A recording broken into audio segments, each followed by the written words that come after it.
पहले के ज़माने में जिनकी छाल पे लिखा जाता था, ये वाली ऊन कुछ दिन पहले काट के यहाँ पे रखी है। और इस ऊन के जैसे सामने के बर्फीले हिमालय बिल्कुल सफ़ेद से, ये मौसम सबसे बेस्ट है इस ट्रैक को करने के लिए। यहाँ से देखो सीधे नीचे खाई, दूर तक वो घाटी जहाँ से हमने ट्रैक शुरू करा था। और एक कंडी का वेट होगा लगभग 10 से 15 किलो के बीच।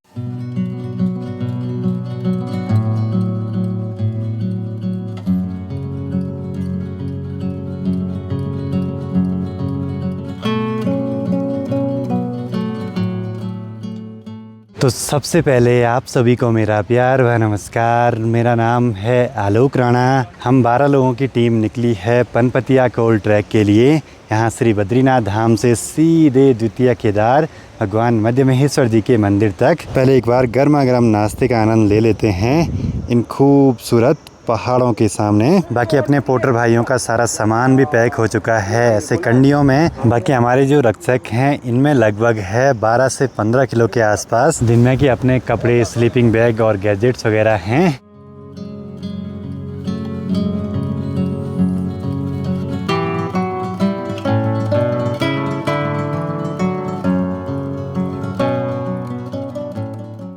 आज का सफ़र हमारा है खिरौं से सेफर्ट कैंप तक, लगभग 5-6 किलोमीटर के आसपास।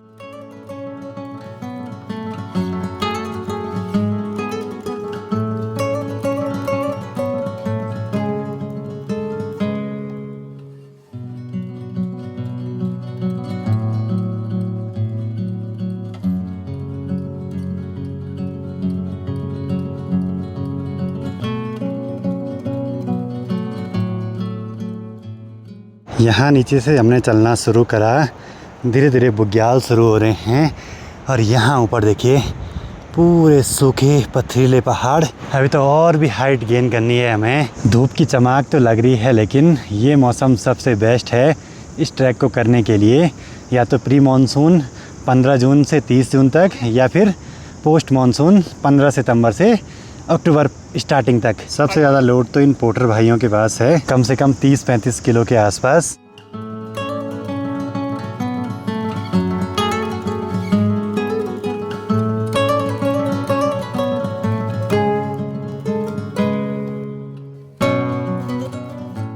किसी किसी जगहों पर यहाँ भोजपत्र के पेड़ भी दिखाई दे रहे हैं। पहले के ज़माने में जिनकी छाल पे लिखा जाता था, कागज़ की तरह उनको यूज़ करते थे। हमने भी सुना है कुछ ऐसे। रास्ते के दूसरी तरफ देखिए बहुत बड़ी खाई, सावधानी से चलना पड़ेगा।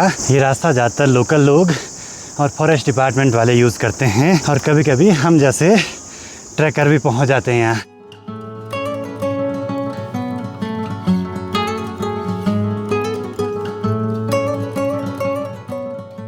रास्ते भर में ऐसी छोटी छोटी गुफाएं मिल जाएंगी। इनको हमारे यहाँ वडार बोलते हैं। इमरजेंसी में इनके अंदर रह सकते हैं। जैसे जैसे हम ऊपर को बढ़ रहे हैं, मेन स्टार्टिंग पॉइंट दूर होते जा रहा है। अभी तो यहाँ रास्तों में खूब हरियाली है, लेकिन 10 से 15 दिनों में ही यहाँ माहौल पूरा चेंज हो जाएगा, क्योंकि अंतर बस यहीं से दिखने लगा है। ऊपर देखिए पहाड़ ब्राउन हो गए, नीचे अभी हरे भरे हैं।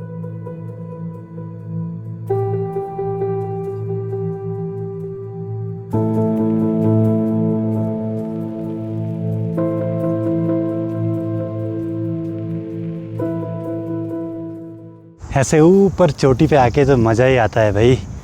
गजब के नज़ारे दिखते हैं, ऊंचे ऊंचे बर्फीले पहाड़, और नीचे दूर तक वो घाटी जहाँ से हमने ट्रैक शुरू करा था। जहाँ पे पेड़ दिख जाए तो ऐसी जगहों पे रेस्ट करना भी बड़ा ज़रूरी है। बाकी ठीक सामने पर ये चोटी है बरमाल पीक, और दूसरी तरफ थोड़ा सा दिखाई दे रही है बादलों के बीच से, ये है हाथी पर्वत। न जाने ऐसी अनगिनत पीक्स इस वाली ट्रैक पे हमको दिखने वाली हैं। लगता है चढ़ाई वाला रास्ता यहाँ पर पूरा हुआ, और अब यहाँ से सीधा सीधा रास्ता दिखाई दे रहा है आगे घाटी के लिए।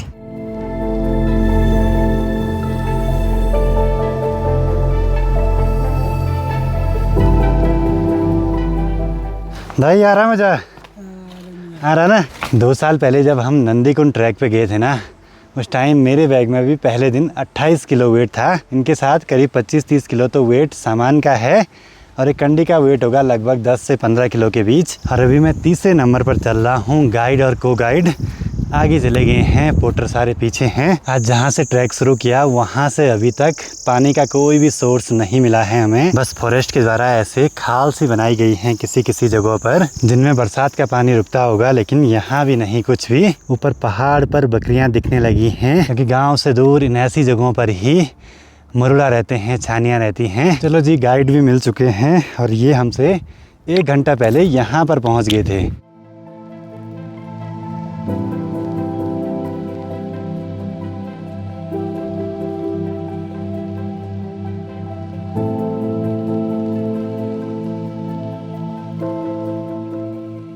बाकी पूरे रास्ते भर में अभी ऐसे छोटे छोटे जंगली फल दिख रहे हैं। इनको हमारे यहाँ बोलते हैं रंगेला। ये तो ऐसे लग रहा है कि जैसे हम मननी ट्रैक कर रहे होंगे, सेम ऐसे बुग्याली घास और चारों ओर बर्फीले पहाड़। आगे बढ़ते हुए यहाँ पे देखिए भेड़ बकरियों की ऊन भी दिखाई दी है, जो कि कुछ समय पहले लौ हुआ होगा और कोई इसको घरों को ले जाते हैं दोखा वगैरह बुनने के लिए। धीरे धीरे सामने का ये पहाड़ ढक रहा है और नए नए पहाड़ दिखने लगे हैं, पर इस वाले रूट पे अनगिनत झरने हैं सामने पे, और जहाँ हम चल रहे यहाँ पानी तक नहीं मिल पा रहा है। थोड़ा सा आगे आते ही अब जाके पानी मिला है सभी को। और नीचे देखिए भेड़ बकरियाँ मस्त मज़े से चल रही हैं, हरी हरी घास। अब जाके पानी मिला है भाई, वो भी एक छोटा सा कुआं, सबकी प्यास बुझ जाएगी इससे।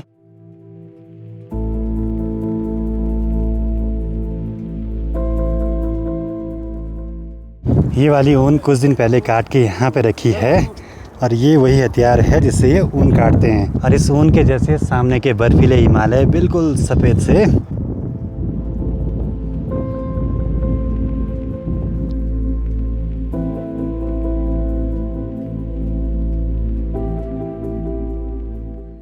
और अब जैसे ही सामने बर्फीले हिमालय दिखने लगे, एक अलग ही जोश और उत्साह मन में आ रहा है, और उन्हीं पहाड़ों के काफ़ी नज़दीक जाना है इस बारी हमें। रास्ते भर के लिए हमने ऐसे कैंडीज़ और चॉकलेट वगैरह रखी हैं, ये बहुत काम आती हैं ट्रैक के दौरान। लेकिन इसके बाहर का जो रैपर है वो हम कोशिश करते हैं कि बिल्कुल भी हमसे कोई गलती भी ना हो कि यहाँ छूट जाए कोई। ट्रैक पर रेस्ट करना बहुत ज़रूरी है, और ऐसे पेड़ की छाँव मिल जाए इसकी तो फिर बात ही कुछ अलग। यहाँ बहुत ही ज़्यादा मात्रा में खिला है बुगलू का फूल। श्राद्ध पूजन में यही फूल काम आता है, और गांव में ये फूल बहुत कम होने लगा है अब।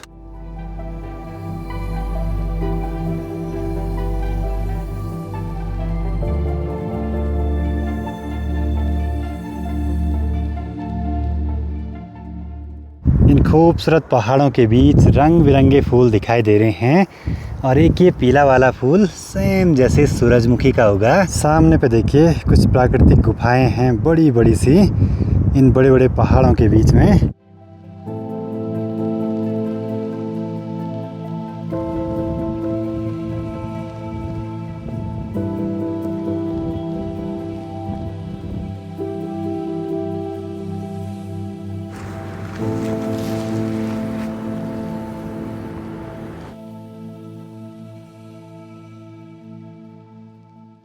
ये सामने है बमसारू खाल, ये मटपट्टा खाल, और ये नीचे है बंग ठेला गार्ड। आगे बढ़ते ही ऐसा फूल तो पहली बार दिखा है मुझे, बहुत ही सुंदर सा। अभी तो ये सफ़र की शुरुआत है, असली नज़ारे तो 2-3 दिनों के बाद दिखाई देंगे हमें। बस इंतज़ार है कब हिमालय के अच्छे से दर्शन हो, चौखंबा पर्वत दिखे नज़दीक से। अब धीरे धीरे ऐसा पथरीला रास्ता शुरू हो गया है, बड़े बड़े से डंगान। यहाँ इस रूट पे किसी जानवर का उतना डर नहीं जितना भालू का है। कैलाश को तो चाहिए एक बढ़िया सी लोकेशन, कहीं भी चढ़ जाएगा अच्छी अच्छी वीडियोस बनाने के लिए, है ना। यहाँ से देखो सीधे नीचे खाई।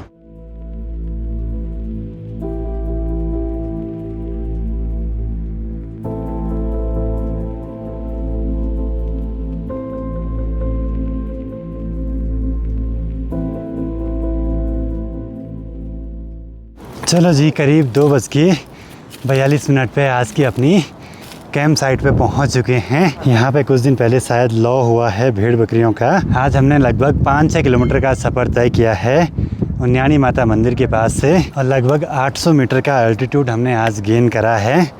धीरे धीरे ये एल्टीट्यूड बढ़ता जाएगा, और हम अभी लगभग 3560-70 मीटर की हाइट के आसपास हैं। बाकी अब यहाँ पे फटाफट खाना बनाने की तैयारी चल रही है, क्योंकि सुबह नाश्ता करा था, उसके बाद सीधे अभी कैंप साइट पर पहुँचे हैं। साथ ही यहाँ पे दाई लोग लगे हैं टेंट पिच करने पे। यहाँ पे छानी रही होगी तो चारों ओर से दीवारें सी बनी हैं। अब ठंड बढ़ रही है तो छानी छोड़ के लोग दूसरी जगहों पर निकल जाते हैं धीरे धीरे। सबसे बढ़िया बात कि जहाँ पे कैंप साइट है वहीं पास में यहाँ खूब सारा पानी भी आ रहा है ऊपर ग्लेशियरों से पिघल के। आज का सफर भी बहुत ही गजब का रहा। बहुत सारी नई नई चीजें देखने को मिली, जानने को मिली।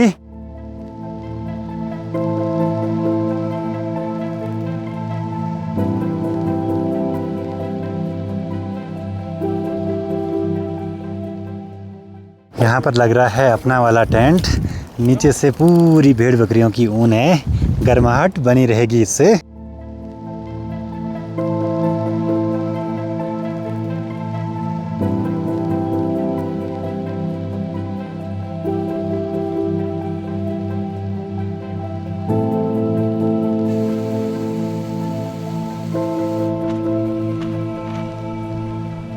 टेंट पर कच्ची मैगी खाने का मजा है।